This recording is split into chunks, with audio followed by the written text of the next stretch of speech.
Greeting views and enemies.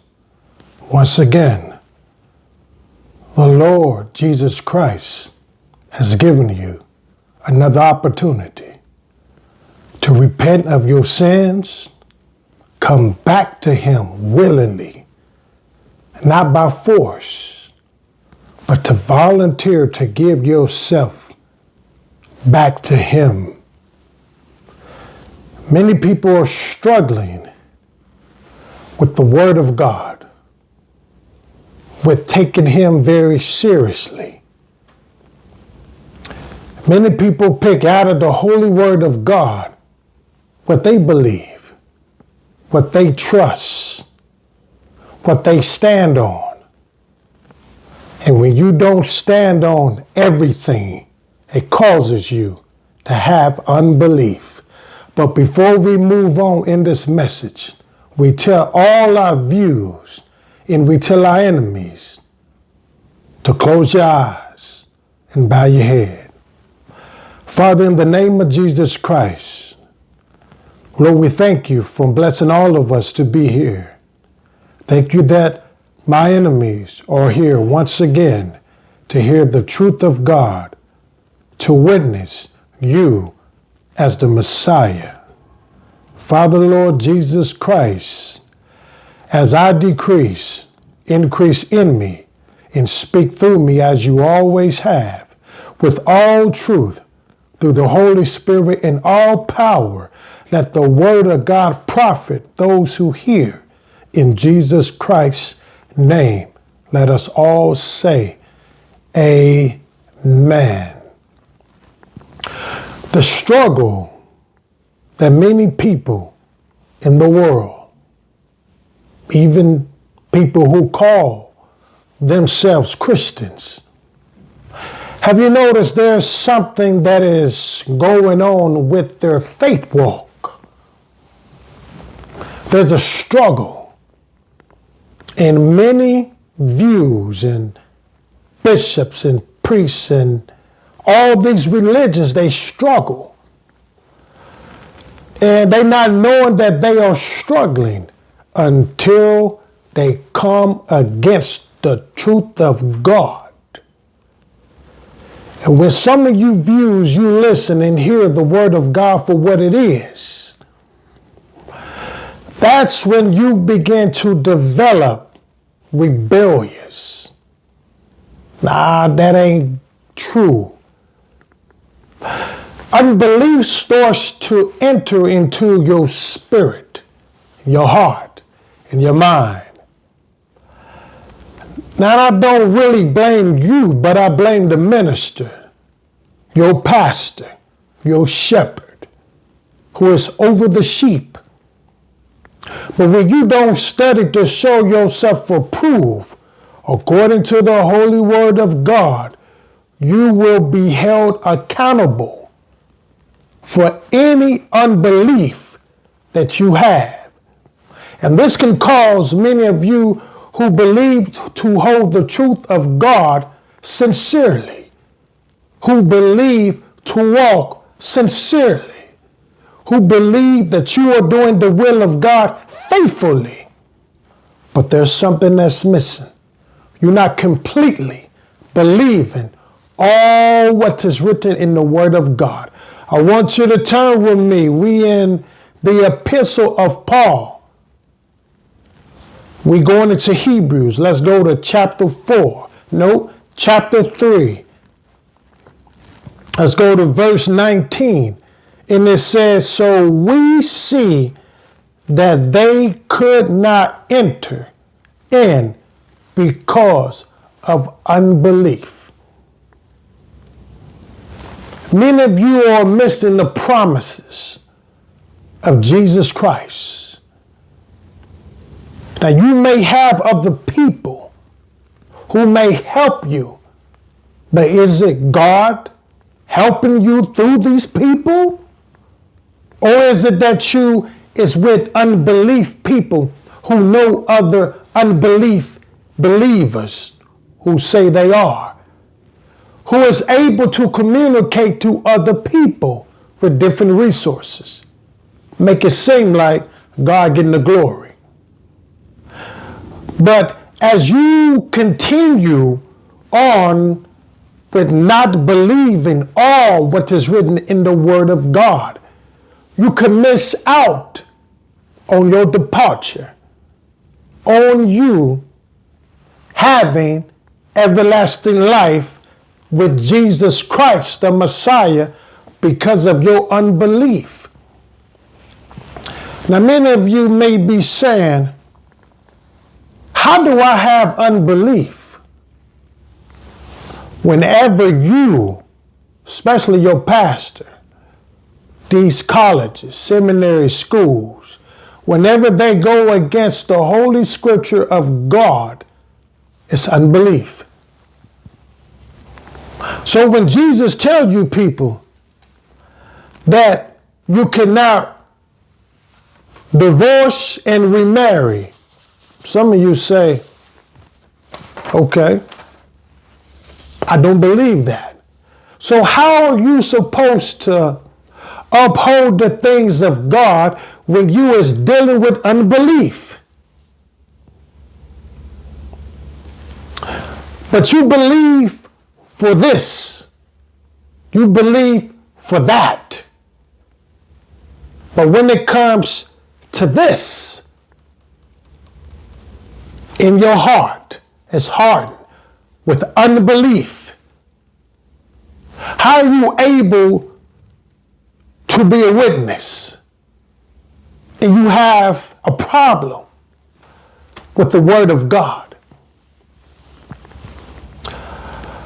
How are you able to stand on the truth of God when you wavering in your faith with unbelief? So when you say that you are a believer of Christ, make sure you know that you are. Make sure you don't have an ought against God. Make sure you don't have no unbelief when you hear the word of God. Because doubting what he said causes you to miss the promise from the Lord. The reason why you have unbelief is because of who you listen to. And because who you around. If there's nobody around you who's communicating with you on sound doctrine and the teachings of Christ, you will develop unbelief. Because now y'all are accustomed to man's tradition on what to believe and what not to believe. That's why people can say there are three gods: the Father, the Son, and the Holy Ghost. Now, mind you, there's no three distinct persons in heaven. But some of you watching, you believe that wholeheartedly. According to the Word of God, that is unbelief, what you have and what we read. Many people who say they believe in Jesus Christ, but they're not getting rid of their old habits. Talking about one another in a wrong way and presenting other people through other people in a wrong matter is displeasing, and that is called gossip. But some of you don't believe that. When the Father tells you trust no one but him, who do you trust? Who do you depend on? Is it your daddy? Is it your mama? Is it your siblings, friends, people you just met, a group of church people? Who are you depending on? Because the Holy Scripture tells everyone who call themselves a believer and who trusts the Word of God sincerely must only trust in Him and only Him. But here you go, people will call you and say, look, I trust you. I believe in you. I know you won't lie to me.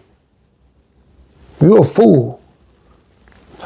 You're setting yourself up to get heartbroken, to get crushed, to be dismantled, to be all over the place, to be hurt by some of the people who call themselves a member of the body of Christ.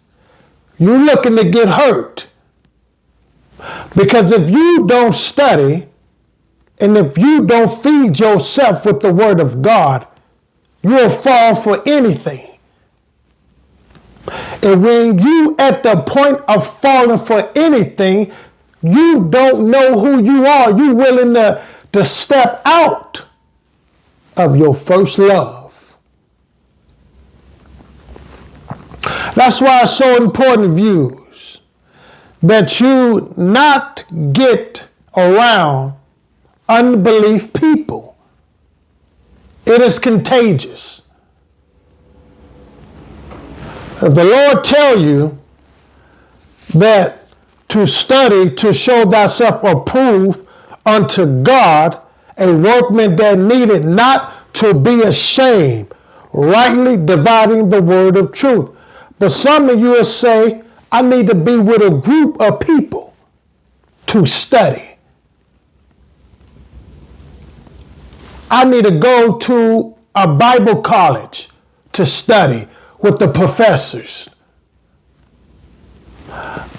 I need to get a pastoral degree to be recognized by the people. Because I want people to recognize me. In me, I want them to know I'm doing this thing. See, but when you disagree with what the Word of God says, that means you're doubting and you have unbelief against what God says. Study to show thyself approved unto God. But if you go around groups of people and study and do all of that, He wants you to personally, to take this personal, to study Him personal, to believe and trust in Him personal, to lean and keep your faith anchored down in the Word of God personally. The Father not looking for no groups or none of that. So you really not comprehending. When you die, do you believe there's going to be a group of people going to get judged? You solo. You came into the world by yourself and you sure will leave it by yourself. See, that means that you're immature. You need milk of the gospel. And when we speak the meat to you, you have a comprehensive problem of comprehending what you heard. And so when you don't comprehend what you heard, and when the Word of God has been broken down so you can understand, you still don't get it. You find a way to come through and have unbelief.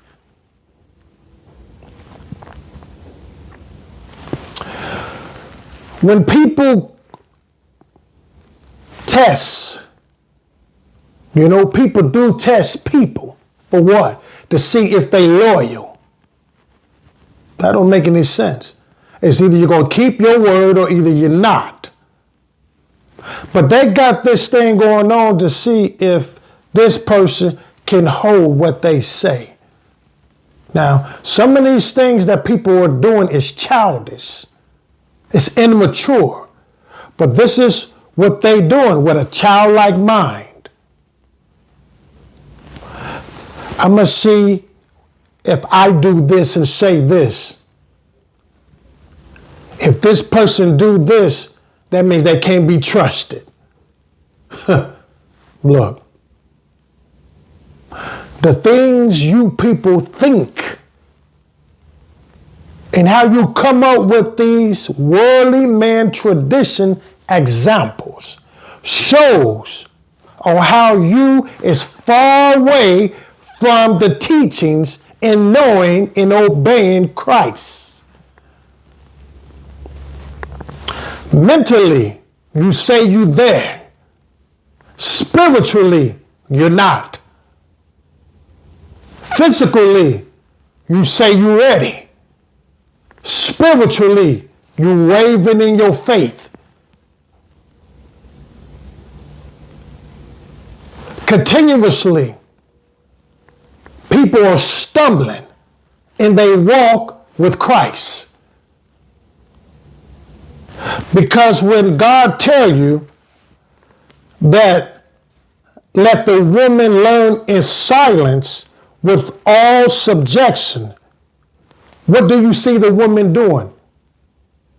Raising up, speaking, talking, loud, doing everything, getting behind the pulpit.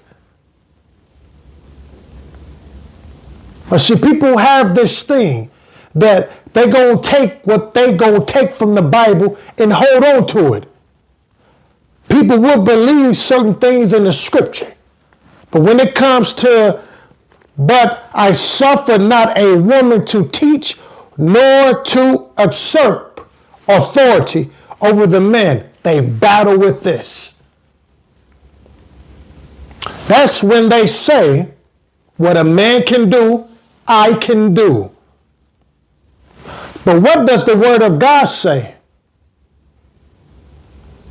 But see, this is when that so-called believers, so-called Christians, this is when they have unbelief in certain scriptures that goes against what they believe. But when you go against what the things what God said for you to believe and trust and obey, what do you think is going to happen when you die? What do you think God going to say? Jesus Christ, the Messiah, the King of all kings. How do you think he will respond when he judges you?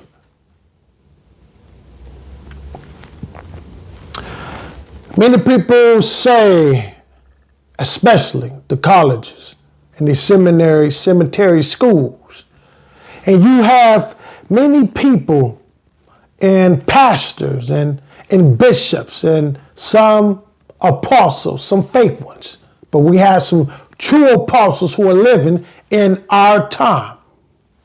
Some of them will go against this just to keep that woman in his bosom. Yeah.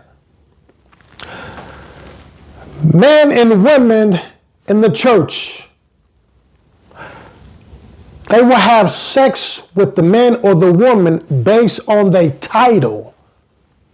Because the title gives them what they think power, authority.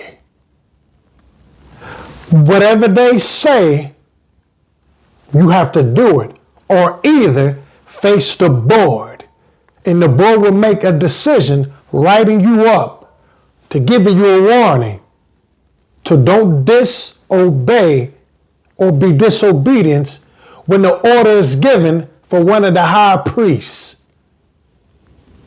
You see, these are these examples and this truth that they don't tell you. They have a board of people who reprobate people when they get out of order. You see, true minister who is sent don't need a board to solve any issues. You see, these people don't show themselves approved unto God. There's always a man tradition of proving something. But when you follow the teachings of men,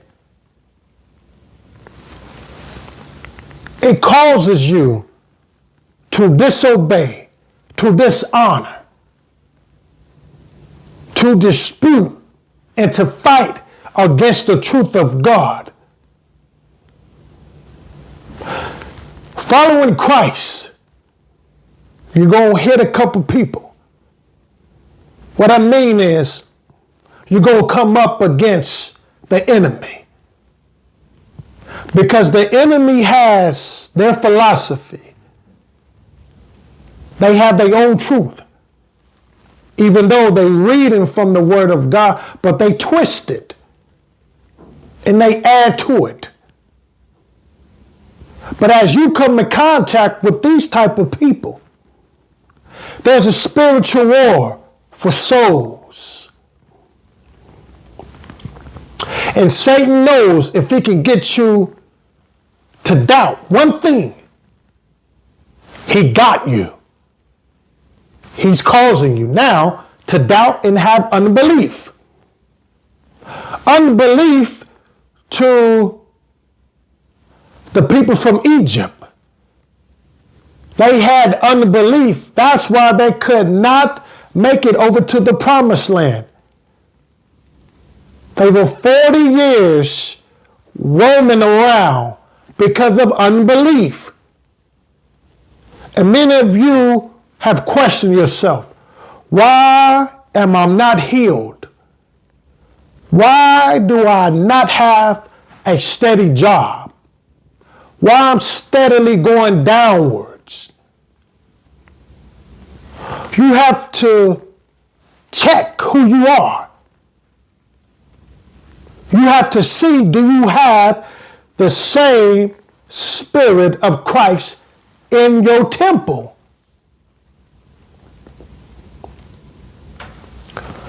The promises that God gives us, He's faithful to come through on time. But you must look at your walk. Is there anything in your journey that you know of that has unbelief? When you find out what are you still holding on to that you're not releasing, like you could smoke weed, you could shoot up heroin, you could fornicate, you could commit adultery, you could remarry and divorce, you can lie on people, you can steal, you can hurt other people by documenting false accusations down and sending it to the police.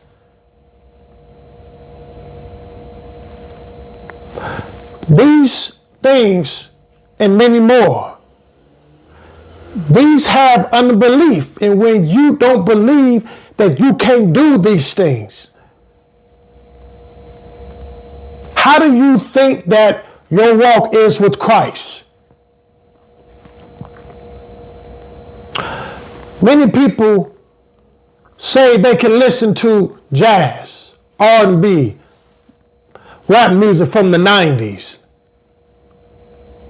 They can go to clubs, and God is okay with that.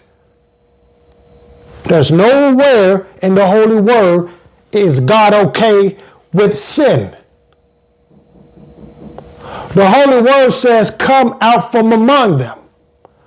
Why haven't you came out from among listen to rap music, fornication, adultery, lying, stealing, pornography, cocaine?